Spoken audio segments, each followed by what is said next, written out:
जय हिंद प्रिय विद्यार्थी, स्वागत है आपका आपके अपने YouTube चैनल आरएस क्लासेस में। और आज हम समझने वाले हैं प्रकृति चित्रण के अंतर्गत ऋतु वर्णन को, जिसे कवि पद्माकर जी ने लिखा है। और मैं आपको बता दूं, कवि पद्माकर रीतिकाल के सबसे अधिक लोकप्रिय कवि है। इनका जो ऋतु वर्णन है वो अद्वितीय है। अपने अनुभव के आधार पर जो इन्होंने ऋतुओं का वर्णन किया है वो अनुपम है। और उनकी रचनाओं को देखकर पढ़कर हमें समझ आता है कि मनुष्य का प्रकृति के साथ जो रागात्मक संबंध है वो कैसा था। मगर आज जो मनुष्य का प्रकृति के साथ जो संबंध है वो कहीं ना कहीं कम हो रहा है। इस कारण हमें अनेक तरह के दुष्परिणाम भुगतने पड़ते हैं। तो चलिए आज हम इस कविता के माध्यम से एक बार फिर प्रकृति की ओर लौट चलते हैं और समझते हैं कि पद्माकर जी ने किन किन ऋतुओं का वर्णन अपनी इस कविता के माध्यम से किया है। मगर इसके पहले यदि आप चैनल पर नए हैं तो प्लीज़ इसे सब्सक्राइब कीजिए, ज़्यादा से ज़्यादा लाइक कीजिए, कमेंट्स कीजिए और शेयर करना बिल्कुल ना भूलिएगा। ऋतु वर्णन। कूलन में, केली में, कछारन में, कुंजन में, क्यारी में, कलित कलीन किलंकत है। संदर्भ लिख लीजिए। प्रस्तुत कविता ऋतु वर्णन से ली गई है और इसके जो कवि है कवि पद्माकर जी हैं। कूलन का मतलब होता है किनारे पर, केली यानी कीड़ा स्तर, कछारन यानी कछार आप जानते होंगे नदी के किनारे वाली भूमि, कुंजन का मतलब होता है बगीचा, क्यारी यानी क्यारियां, कलित यानी शोभायमान होना, कलीन का मतलब होता है कली, किलंकत यानी किलकारी मारना। प्रसंग लिख लीजिए। प्रस्तुत पंक्तियों में कवि ने बसंत ऋतु का प्रकृति में पड़ने वाले प्रभाव का वर्णन किया है। फिर से देखिए, प्रस्तुत कविता में या पंक्तियों में कवि ने बसंत ऋतु का प्रकृति में पड़ने वाले प्रभाव का वर्णन किया है। अर्थ समझ लेते हैं। कूलन में, केली में, कछारन में, कुंजन में, क्यारी में, कलित कलीन किलंकत है। कहते हैं किनारे पर, खेल के मैदान में, कछार में, बगीचे में, क्यारी में, सुंदर लताओं में बसंत किलकारी मार रहा है। फिर से देखिए दो लाइन। किनारे में, खेल के मैदान में, कछार में, बगीचे में, क्यारियों में और सुंदर लताओं में बसंत किलकारी मार रहा है। मुझे उम्मीद है दोनों लाइन का अर्थ समझ आ गया होगा। चलिए अगली लाइन देखते हैं। कहे पद्माकर परागन में, पौन में, पातन में, पीक में, पलासन पंगत है। परागन यानी पराग, पौन का मतलब होता है हवा, पाटन नहीं है माफ कीजिए पातन है। पातन यानी पत्ते, पीक का मतलब कोयल, पलासन यानी पलास के फूल, पंगत यानी फैला हुआ होना।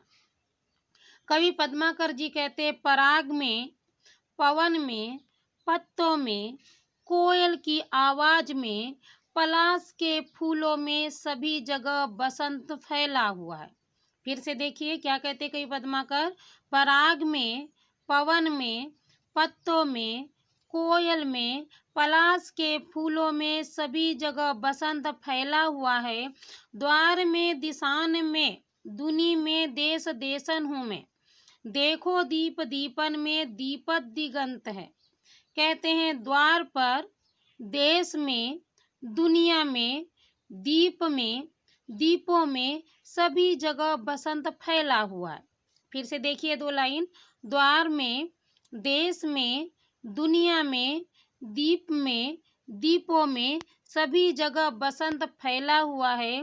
बिथिन में, ब्रज में, नवेलिन में, बेलनी में, बगन में, बागन में बगर्यो बसंत है। बिथिन का अर्थ होता है गली, नवेलिन का मतलब होता है नवयुतियाँ, बेलनी मतलब बेलाओं में, बगल का मतलब होता है बगुले, बागन यानी बाग, बगरे यानी फैला हुआ होना। कहते हैं ब्रज की गलियों में, नवयुतियों में, बेलाओं में, बगुले में, बाग में सभी जगह बसंत फैला हुआ है। फिर से देखिए पूरा जो है इस पद का अर्थ देख लेते हैं फिर से एक बार। पहली लाइन का देखिए, पहली और दूसरी लाइन का। कवि कहते हैं किनारे पर, खेल के मैदान में, कछार में, बगीचे में, क्यारी में और सुंदर कलियों में बसंत किलकारी मार रहा है। तीसरी और चौथी लाइन देखिए, कवि पद्माकर जी कहते हैं, पराग में, पवन में, पत्तों में, कोयल में, पलाश के फूलों में, सभी जगह बसंत छाया हुआ है। पांचवी और छठवीं लाइन देखिए, द्वार में, दिशाओं में, देश में, दुनिया में, दीप में, दीपों में, सभी जगह बसंत फैला हुआ है। अंतिम दो लाइन देखिए, ब्रज की गलियों में, नव युवतियों में, बेलाओं में, बगुले में, बाग में, सभी जगह बसंत फैला हुआ है। मुझे उम्मीद है आपको इन जो पंक्तियां हैं इनका अर्थ आसानी से समझ आ गया होगा।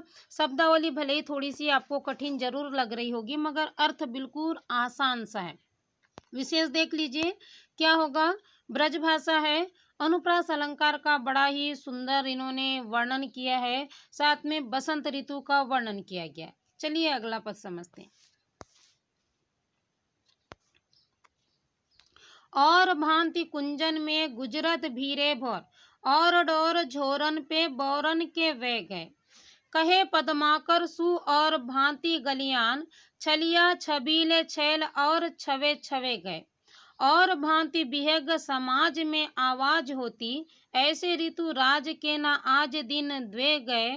और रस और रीति और राग और रंग, और तन और मन और बन हुए गए। कुंजन का मतलब होता है बगीचा, गुजरत का मतलब होता है गुंजायमान होना, भीरे भौर का मतलब होता है भौरों का समूह, डोर यानी डाल, झौरन डोर झौरन यानी डाल का समूह, बोरन का मतलब होता है बोर यानी आम में लगने वाले फूल।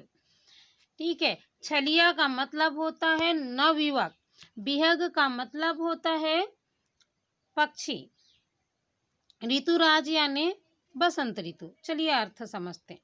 प्रसंग फिर देख लीजिए आप फिर से। यहाँ पर भी कवि ने बसंत ऋतु के आगमन पर प्रकृति में होने वाले परिवर्तन का वर्णन किया। ठीक है, लिखिए और समझिए भी। और भांति कुंजन में गुजरत भीरे भोर, और डोर झोरन पे बोरन के वे गए। कवि कहते हैं कि बसंत ऋतु के आगमन के कारण भौरों के समूह से अलग ही तरह की ध्वनि सुनाई दे रही है।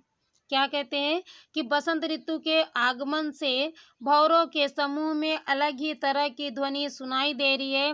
और डोर झोरन पे बोरन के वे गए, कहते हैं आम के डाल पर भी बोर लगने लगे हैं, आम के डाल पर भी बोर लगने लगे हैं। कहे पद्माकर सु और भांति गलियान, कवि पद्माकर जी कहते हैं गांव और गलियां अत्यंत सुंदर लगने लगी है। कवि पद्माकर कहते हैं गांव और गलियां अत्यंत सुंदर लगने लगी है। छलिया छबीले छैल और छवे छवे गए। नवयुवक और नवयुवतियां अत्यंत सुंदर प्रतीत होने लगे हैं। नवयुवक और नवयुवतियां अत्यंत सुंदर प्रतीत होने लगे हैं। और भांति बिहग समाज में आवाज होती, कहते हैं पक्षियों के समूह से एक अलग तरह की ध्वनि सुनाई दे रही है, आवाज सुनाई दे रही है। पक्षियों के समूह से एक अलग तरह की आवाज सुनाई दे रही है। ऐसे ऋतु राज के आज दिन द्वे गए, कहते हैं केवल अभी बसंत ऋतु को आए हुए 2 ही दिन हुए हैं।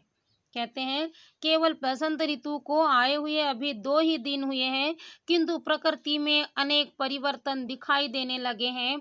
और रस और रीति और राग और रंग और तन और मन और बन हवे गए, कहते हैं किंतु यह बसंत ऋतु तो रस रीति राग रंग तन मन और वन सभी जगह छा गई है। कहते हैं यह बसंत ऋतु तो रस रीति राग रंग तन मन और वन सभी जगह छा गई है। फिर से देख लीजिए इन पंक्तियों का अर्थ, दोनों लाइन देखिए ऊपर की। कवि कहते हैं बसंत ऋतु के आगमन से भौरों के समूह से एक अलग ही तरह की आवाज सुनाई देने लगी है और आम की डाल पर भी बोर लगने लगे हैं। तीसरी चौथी लाइन देखिए। कवि पद्माकर जी कहते हैं गांव और गलियां अत्यंत सुंदर प्रतीत होने लगी है। नवयुवक एवं नवयुवतियां अत्यंत सुंदर लगने लगे हैं। चौथी पांचवी लाइन देखिए, कहते हैं पक्षियों के समूह से एक अलग ही तरह की आवाज आ रही है। केवल बसंत ऋतु को आए हुए 2 ही दिन हुए हैं, किंतु प्रकृति में अनेक परिवर्तन दिखाई दे रहे हैं। अंतिम लाइन देखिए, यह बसंत ऋतु तो रस, रीति, राग, रंग, तन, मन और वन सभी जगह छा गई है। मुझे उम्मीद है आसानी से आपको इन पंक्तियों का अर्थ भी समझ आ गया होगा। विशेष देख लीजिए क्या होगा, वही है अनुप्रास अलंकार है, बसंत ऋतु का वर्णन है, ब्रज भाषा है। चलिए अगला पद समझते हैं। चंचला चला के चहु ओरन ते चाहा भरी, चरजी गई तो फेरी चरजन लागिरी, कहे पद्माकर लौंगन की लोनी लता, लरजी गई तो फेरी लरजन लागिरी, कैसे धरो धीर वीर त्रिविध समीरे तन, तरजी गई ती फेरी तरजन लागिरी, घुमड़ी घुमड़ी घन घटा घन की घनेरो अबे, गरजे गई तो फेरी गर्जन लागिरी। प्रसंग लिख लीजिएगा। इसमें कवि ने वर्षा ऋतु का वर्णन किया है, या इस तरह भी लिख सकते हैं कि वर्षा ऋतु में विरहनी नायिका की मनोदशा का वर्णन किया गया है। आपको जो उचित लगे वो आप है तो लिख लीजिएगा। चंचला का मतलब होता है बिजली, चहु ओर यानी चारों ओर, चाह का मतलब इच्छा, चरजी लगी और ती फेरी चर्जन लागी का मतलब होता है इच्छा का और अधिक बढ़ना। लौंगन का अर्थ होता है लौंग, लोनी यानी सुंदर, लर्जी का मतलब होता है लहराना, त्रिविध यानी 3 तरह की, समीर मतलब हवा। 3 तरह की हवा होती है, शीतल, मंद और सुगंध, ये 3 तरह की हवा है। घटा यानी छाए हुए बादल, गरजी यानी गरजना। चलिए अर्थ समझते हैं। चंचला चला के चहु ओरन ते चाह भरी, चरजी गई त फेरी चरजन लागिरी। नायिका अपनी सखी से कहती कि हे सखी, चारों ओर वर्षा ऋतु में बिजली चमक रही है और मेरे मन में मेरे प्रियतम से मिलने की इच्छा उत्पन्न हो रही है। फिर से देखिए पहली लाइन का, नायिका अपनी सखी से कहती है कि हे सखी, वर्षा ऋतु में चारों ओर बिजली चमक रही है और मेरे मन में मेरे प्रियतम से मिलने की इच्छा उत्पन्न हो रही है। चरजी गई तो फेरी चरजन लागी रही कहती है, और यह इच्छा मेरी और अधिक बढ़ती ही जा रही है।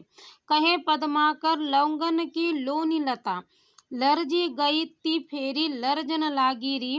कवि पद्माकर जी कहते हैं कि लौंग की सुंदर बेला जो लहराई तो फिर लहराते ही चले गई।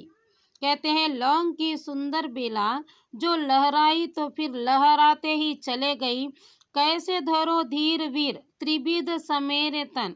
कहते हैं हे सखी, मैं अपने प्रियतम के बगैर इन तीनों तरह की हवाओं को किस तरह अपने शरीर में धारण करूं। हे सखी, मैं अपनी प्रियतम के बगैर इन तीनों तरह की हवाओं को किस तरह अपने शरीर में धारण करूं। तरजी गई तो फेरी तरजन लागिरी। कहते मुझे उनसे मिलने की इच्छा जो उत्पन्न हुई तो वह और अधिक बढ़ते ही जा रही है। घुमड़ी घुमड़ी घटा घन की घनेरो अबे, गरजी गई तो फेरी गर्जन लागिरी। कहते घुमड़ घुमड़ के बादल जो आसमान में गरजे तो वह गरजते ही चले गए। कहती है कि घुमड़ घुमड़ के जो बादल आसमान में गरजे तो गरजते ही चले गए, किंतु कहीं पर भी मुझे मेरे प्रियतम का पता नहीं लगा। फिर से देखिए इन पंक्तियों का अर्थ। नायिका अपनी सखी से कहती कि हे सखी, वर्षा ऋतु में चारों ओर बिजली चमक रही है और मेरे मन में अपने प्रियतम से मिलने की जो इच्छा उत्पन्न हुई तो वह इच्छा बढ़ते ही जा रही है। कवि पद्माकर जी कहते हैं कि लौंग की सुंदर लता या बेला जो लहराई तो फिर लहराते ही चले गई। हे सखी, मैं इन तीनों तरह की हवाओं को किस तरह अपने शरीर में धारण करूं। मेरे मन में जो मेरे प्रियतम से मिलने की इच्छा उत्पन्न हुई तो वह और अधिक बढ़ते ही जा रही है। घुमड़ घुमड़ कर यह जो बादल आसमान में जो गरजते तो गरजते ही चले गए, किंतु मुझे मेरे प्रियतम का कहीं पर भी पता नहीं लगा। और मुझे उम्मीद है आपको इन लाइनों का भी अर्थ आसानी से समझ आ गया होगा। तो चलिए विशेष लिख लीजिए। विशेष क्या होगा? अनुप्रास अलंकार है ब्रज भाषा है और वर्षा ऋतु का वर्णन किया गया। चलिए अगला पद समझते हैं। तालन पे ताल पे तमालन पे मालन पे, वृंदावन बिथिन बहार बंसी बट पे, कहे पद्माकर अखंड रास मंडल पे, मंडित उमंड महाकालिंदी के तट पे, छिति पर छान पर छादद छतान पर, लतित ललान पर लाडली की लट पे, भाई भली छाई यह सरद जुनाई जी, पाई छवि आजू ही कनाई के मुकुट पे। तालन यानी होता है तालाब, ताल का मतलब आप जानते हैं ताल, तमालन का मतलब होता है तमाल आदि वृक्ष, मालन यानी मालाएं, बिथित का मतलब होता है गलियां, बंसीवट यानी बंसीवट, कालिंदी का मतलब होता है यमुना नदी, छीति का मतलब धरती, छाद या पृथ्वी, छान का मतलब होता है छाजन, छत का मतलब छतई होता है, ललित यानी सुंदर, लता का मतलब होता है बेलाएं, लाडली यानी राधा जी, लट यानी उनके केस या बाल, जुनाई मतलब किरणें, कनाई का मतलब होता है कृष्ण। चलिए प्रसंग लिख लीजिए। यहाँ पर कवि ने शरद ऋतु का प्रकृति में पड़ने वाला जो परिवर्तन है या होने शरद ऋतु के द्वारा प्रकृति में होने वाले परिवर्तन का वर्णन किया है। चलिए अर्थ समझते हैं। तालन पे ताल पे तमालन पे मालन पे, कवि कहते हैं तालाब में, ताल में, तमाल आदि वृक्षों में, मालाओं में, वृंदावन में, गलियों में और बंसीवट में सभी जगह शरद ऋतु की किरणें बिखरी हुई है। फिर से दोनों लाइन देखिए। तालाब में, ताल में, तमाल आदि वृक्षों पर, मालाओं में, वृंदावन की गलियों में और बंसीवट में सभी जगह शरद ऋतु की किरणें बिखरी हुई है। कहे पद्माकर अखंड रास मंडल पे, मंडित उमंड महाकालिंदी के तट पे, कवि पद्माकर जी कहते हैं कि संपूर्ण रास मंडल में और यमुना नदी के किनारे शरद ऋतु की किरणें बिखरी हुई है। छिति पर छान पर छादद छतान पर, कहते हैं पृथ्वी पर, छाजन में, छत में, ललित लतान पर, लाडली की लट पे, सुंदर बेलाओं में और राधा के बालों पर शरद ऋतु की किरणें पड़ रही है। भाई भली छाई है शरद जुनाई जी, पाई छवि आजू ही कनाही के मुकुट पर, कहते हैं श्री कृष्ण के मुकुट पर शरद ऋतु की यह जो किरणें हैं अत्यंत सुंदर दिखाई दे रही है। क्या कहते हैं कि श्री कृष्ण के मुकुट पर शरद ऋतु की यह किरणें अत्यंत सुंदर दिखाई दे रही है। फिर से समझ लेते हैं। तालाब में, ताल पर, तमाल आदि वृक्षों में, मालाओं में, वृंदावन की गलियों में और बंसीवट में शरद ऋतु की किरणें बिखरी हुई है। कवि पद्माकर जी कहते हैं संपूर्ण रास मंडल में और कालिंदी या यमुना नदी के किनारे शरद ऋतु की किरणें बिखरी हुई है। अगली लाइन देखिए। धरती पर, छाजन में, छत पर, सुंदर बेलाओं में और राधा के बालों पर शरद ऋतु की किरणें पड़ रही है। श्री कृष्ण के मुकुट पर श्री शरद ऋतु की किरणें अत्यंत सुंदर प्रतीत हो रही है। मुझे उम्मीद है आपको अंतिम वाला पद भी आसानी से समझ आ गया होगा। विशेष देख लेते हैं। विशेष क्या होगा? शरद ऋतु का वर्णन किया गया है, साथ में अनुप्रास अलंकार है और ब्रज भाषा है। हमने आज पद्माकर जी के द्वारा रचित कविता को पढ़ा, उसमें हमने वर्षा ऋतु को पढ़ा और साथ में वसंत ऋतु और शरद ऋतु को भी हमने समझा। और हम इसके साथ साथ यह भी समझ पाए कि इन कविताओं के माध्यम से कि उस समय जो कवि की जो कल्पनाएं हैं, मनुष्य का जो संबंध है प्रकृति से कितना अधिक भावनात्मक था, इस कारण वह इतनी सुंदर कविताओं को दे पाए और रच पाए, जिसे आज हम पढ़ भी रहे हैं और समझ भी रहे हैं। तो मुझे उम्मीद है कि वो जो लगाव, वो जो संबंध प्रकृति के साथ कवि का था, वही संबंध, वही लगाव हमारा भी हमारी प्रकृति के साथ होगा और हम इसे हमेशा बचाने का प्रयास करेंगे। तो यदि आपको मेरा यह वीडियो पसंद आता है तो प्लीज़ इसे लाइक कीजिए, सब्सक्राइब कीजिए और शेयर करना बिल्कुल ना भूलिए। और जब तक स्थिति सामान्य नहीं हो जाती, घर पर रहिए, सुरक्षित रहिए। धन्यवाद।